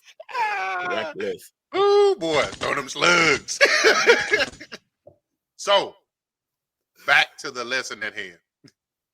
I just wanted to share that with you guys. I was like, okay, I'm gonna keep an eye out for this kid. What was his name again? Braylon. What's his name? Braylon Allen.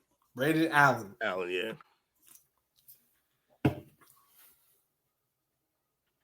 Because I'm already starting to get in draft mode. Yeah, you kind of just got me into it. Reckless. So, a little insight. Let me see. Where we go? It's we're week 13, I think. Week motherfucking 13, man. So last week, I sucked last week. I went back to reality, everybody. I gave everybody a chance to come back. Two went 9-7 last week. Will win 10-6. How?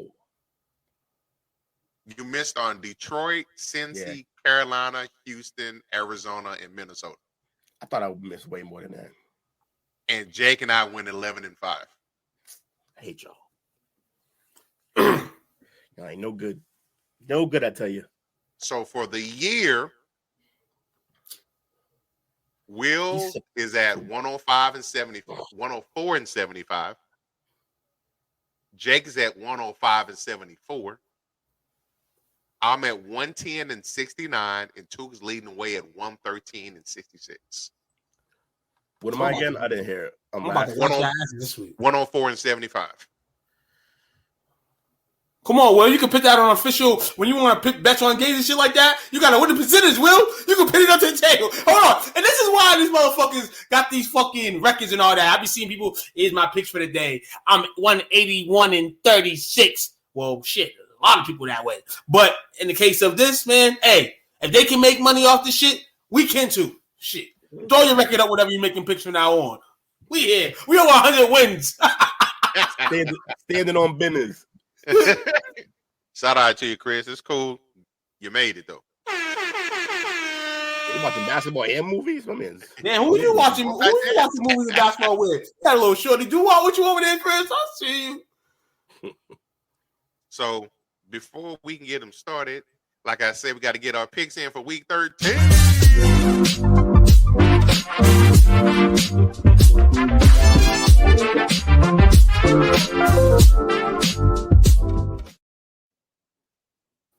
That time of the week.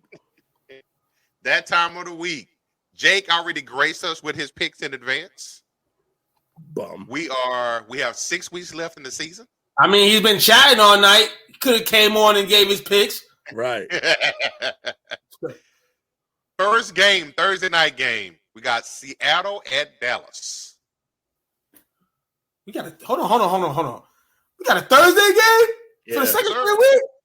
Yes, sir. Hold on, let me wake up for this shit. I'm up. Dallas, baby. Dallas. Keep that winning streak at home alive. 13 straight games. I got Dallas. Will? Jake took Dallas as well. How many game winning streak y'all on? We on a 14-game home winning streak. Nah, but how many winning streak just in the season? 5? No, 4 games? Yeah, 5? All good things come to an end. I'm going Seahawks. Okay. That's what I like to hear, Will. Right back to last. South playing with you. Hey, he might be right, though. No bullshit. Indy at Tennessee. Cold. You haven't been dropping the word for the last hour and a half. We ain't it. What's that? You said Tennessee and who? Sorry about that. Tennessee and the Colts. Ooh, no Jonathan Taylor this week. Zach Moss gets reinserted in. Oh, no Taylor? Damn. Taylor for 2 to 3 weeks. He broke, I think, his thumb. He needs surgery. That dude's always hurt. I'm going to go Titans in this game. Yeah, I'm going to go Titans too, actually, because I didn't know Taylor was out. I'm going Tennessee as well. Indy 9, Tennessee 21. The Chargers at the Chargers. Hey, yo, I heard this game is like $20 a ticket this week. I didn't get it out, Will. I did it on purpose, I know, but I was like, I'm going to get them watch. Oh, man. Chargers. Hold on. Y'all taking the Patriots over the Chargers? No, I said Chargers. Ah, shit, man. As bad as I want to take the Patriots for the second straight week and fail, I'm going to take the Chargers, man. I'm taking the Chargers as well. Patriots are 1-5 against the spread as an underdog. Jake took the Chargers also. Detroit at New Orleans. Lions. The Lions, have they been through adversity this season? A little bit, yeah. Yep. Hold on. The Eagles only lost one game in a row this season, right? They're facing the Saints, but yeah. No. Understandably. Yeah. It's going to be a tough one in the Dome. That defense is going to come to play. They're both Dome teams. Shit. I'll take the Lions. It'll be a closer game than everybody thinks it will be. I can see that, but I still got the Lions winning it. But I agree. It could be closer than people think. I want to see the Lions lose 2 straight. See how the Lions are heavily favored. And that might be the reason why they fucking lose. There's no rules. That might be the reason why they lose. Yeah. The Lions do struggle with physical. And Saints can get physical, but I don't know. I still believe in the Lions for this game. So you got New Orleans? No, I'm going to take the Lions. I'm going to take the Lions. I got Detroit as well. Jake took Detroit. Atlanta at the Jets. I got Atlanta. Atlanta. You got Atlanta? Taking the Jets. Gotcha. I mean, they have the best unit of both teams. They have the good defense still, but taking the Jets. They say the Falcons to win by a field goal. I got the Jets winning by a field goal. I don't really believe in Zach Wilson. And Rodgers about to make a return this Sunday. So I'm like, the Cardinals at the Steelers. Cardinals should be trying to lose. I'm gonna go Steelers.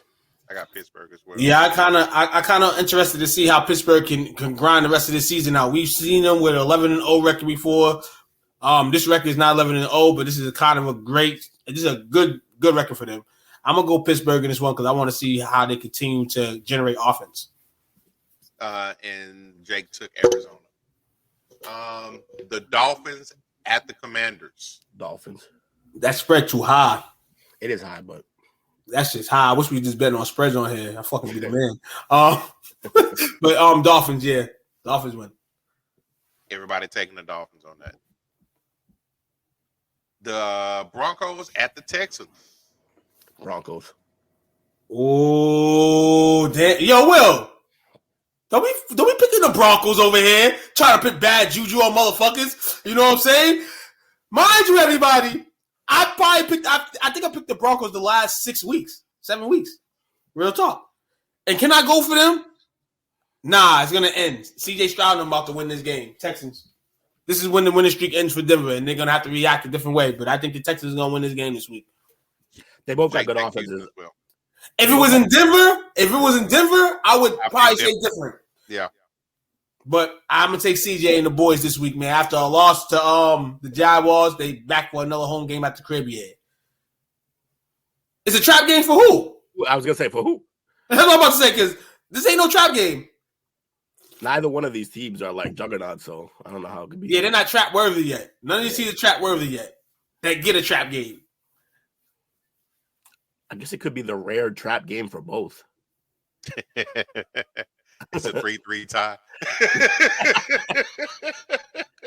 No, they definitely no. And this is the thing about the Broncos defense. I said that this defense isn't. They can't be this bad 2 years in a row. You can't be this bad because last time I checked, that defense was good.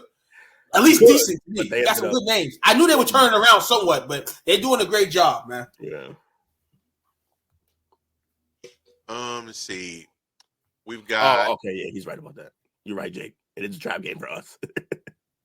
Oh, talking about the Patriots? Oh no, he's talking about the our picks. Broncos Texans game, but he's not saying a trap game for the team. It's a trap game for us. That I agree with. Okay, because Will the only one that took Denver. Yeah. We'll take them. Let's see what they do. Panthers at the Buccaneers. This is the Tampa. Ball, huh? Yeah, Tampa. Can Bryce Young pull it off? I keep thinking maybe. They just lost their coach on Monday. I kind of like when teams. They could be motivated. They could be motivated for that. Could be motivated for this game, man. You're playing Baker Mayfield, so I'm gonna go Buccaneers though. Yeah, I don't trust the Panthers just yet. Sitting there making we both made a whole case for Carolina and then picked the Bucs.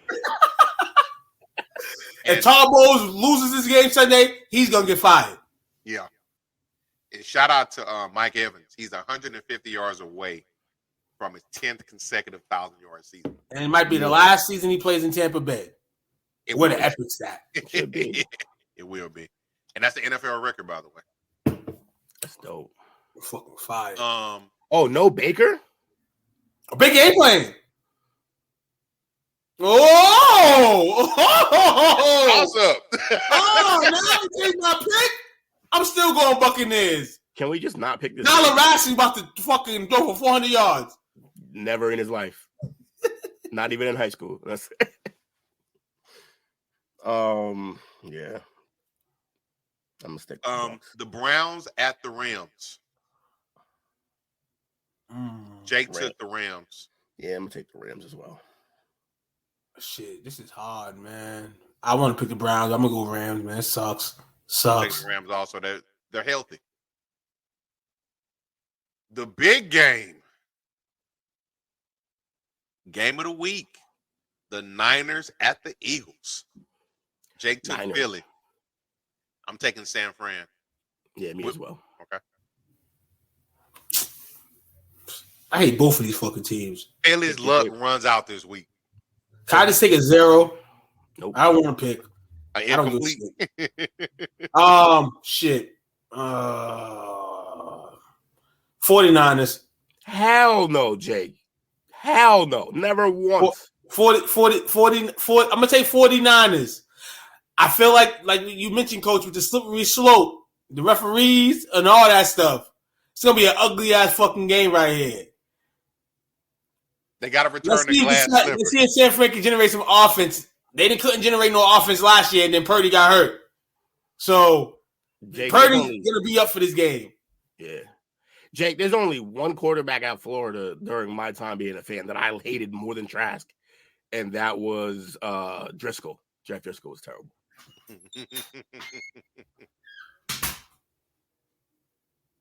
Y'all crazy. You don't know Jalen Hurts. That's a bad man. Yeah, okay. He's trolling. You said Mac was a bad man, too. No, listen, hey, nobody respond to him. He's trolling. Shut up. Ignore him. Go to work. Go to work. My man been driving to work for the last 3 hours. Word. Get there already. Get there. Probably still at the house. Kansas City at Green Bay. In his pajamas. This game, man, right here. I think I might want to take Green Bay for this. Yeah,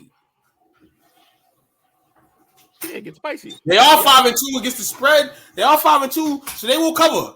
The Green Bay Packers will cover for you. But Patrick Mahomes and them, man, I'm gonna go Chiefs in this one, man. I'm gonna go Sunday night edition. I'm gonna go Chiefs.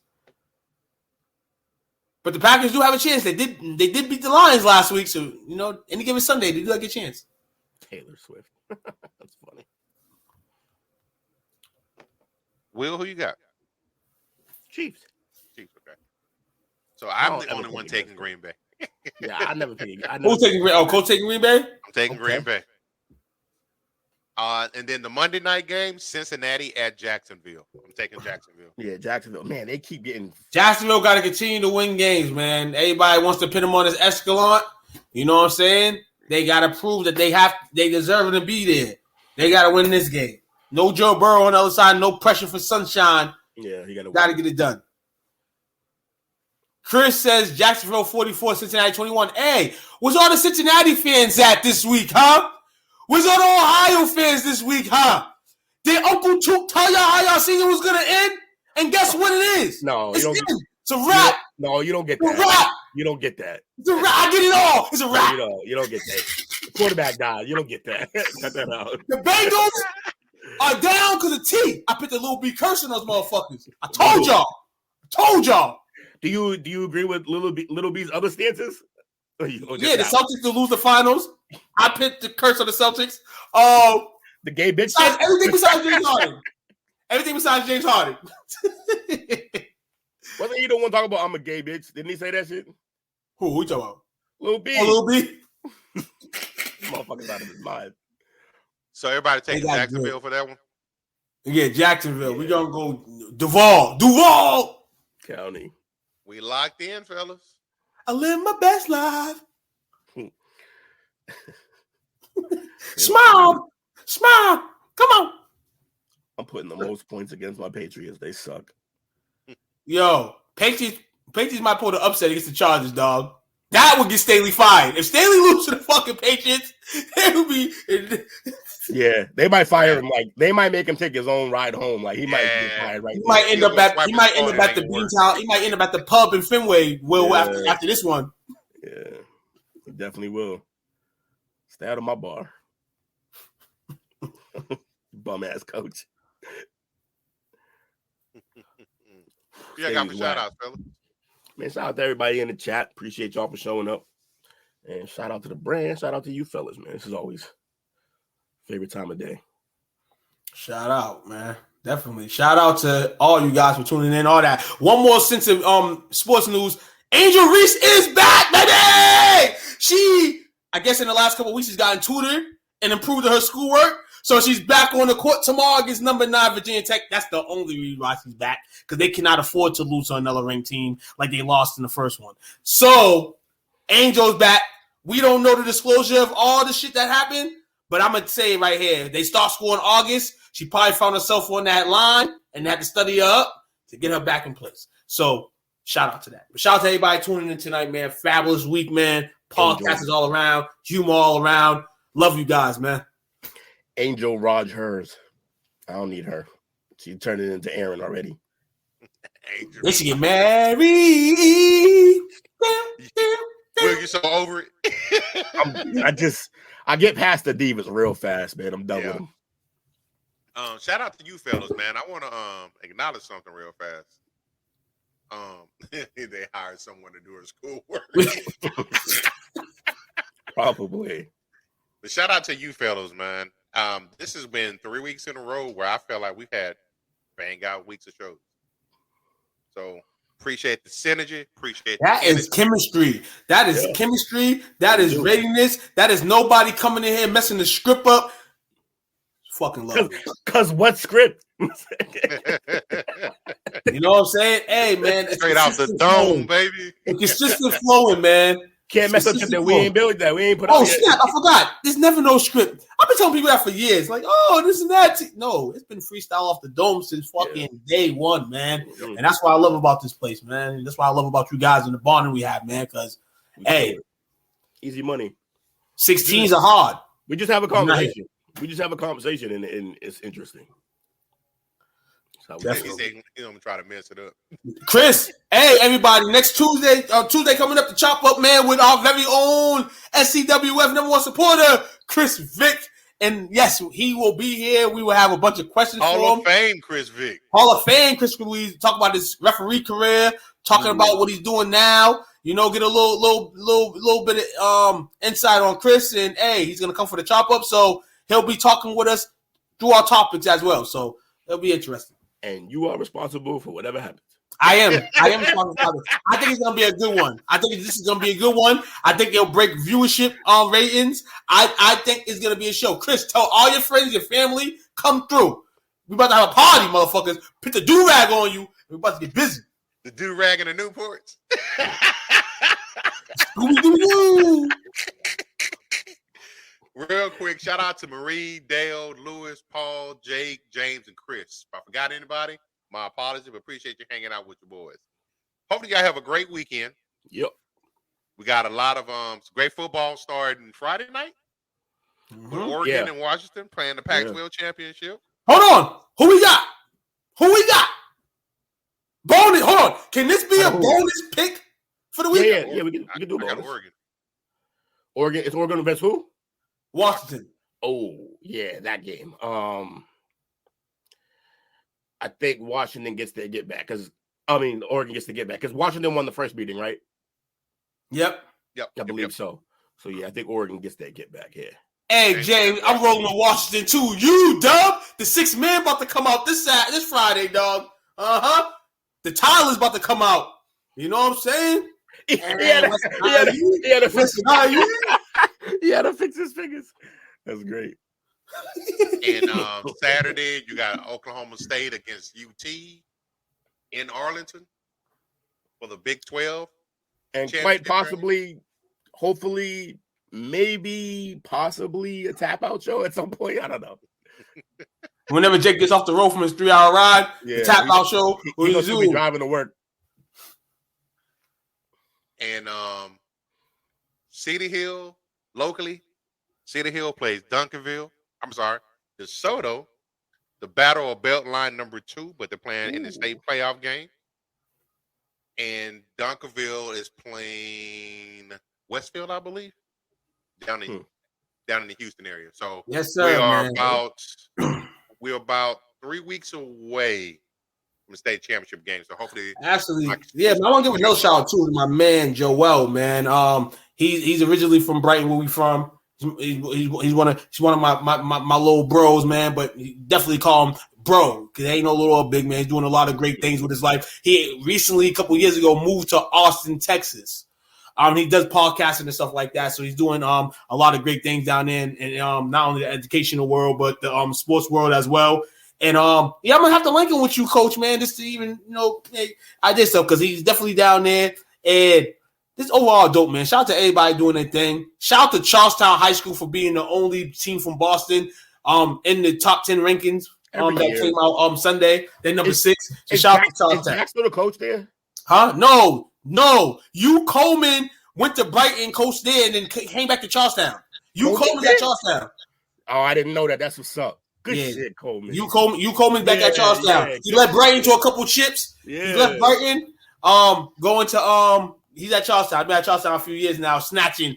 He came to me during the summer, was like, yo, how you get the Charlestown from Brighton? What's the fastest way? I said, oh, who you scooping up? Scooped up a couple of guys from the local high school over down the street that need help because they play Brighton in their opening game next Friday, and I got Brighton winning by 10 and a half or plus, and I want somebody to bet that with me. So anybody, I'm betting high school spreads this year. So I might be a high school game. Tell me you have a problem without telling me you have a problem. I bet high school games. Yeah. Yo, this Friday, Lynn English is about to be popping now. It's like 6 games, man. Good high school teams playing. It's gonna be crazy. That's what's up. So shout out to everybody. Shout out to football players. Shout out to y'all fabulous season. It's not ending yet. Shout out to basketball players, man, making tryouts. People not making tryouts, as I said yesterday, man. Hey, continue to push. Absolutely. I can dig it, man. Appreciate y'all. Much love from STWF-TV and The Parlay. Have a great weekend. You did. Peace out. This podcast and others on STWF-TV, the Podcasting Network, wherever you get podcasts.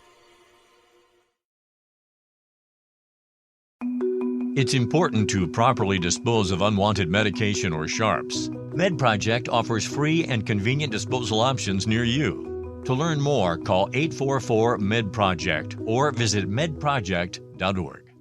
Hey guys, it is Ryan. I'm not sure if you know this about me, but I'm a bit of a fun fanatic when I can. I like to work, but I like fun too. It's a thing. And now the truth is out there. I can tell you about my favorite place to have fun. Chumba Casino. They have hundreds of social casino style games to choose from with new games released each week. You can play for free anytime, anywhere. And each day brings a new chance to collect daily bonuses. So join me in the fun. Sign up now at ChumbaCasino.com. No purchase necessary. VGW Group. Void where prohibited by law. See terms and conditions. 18+.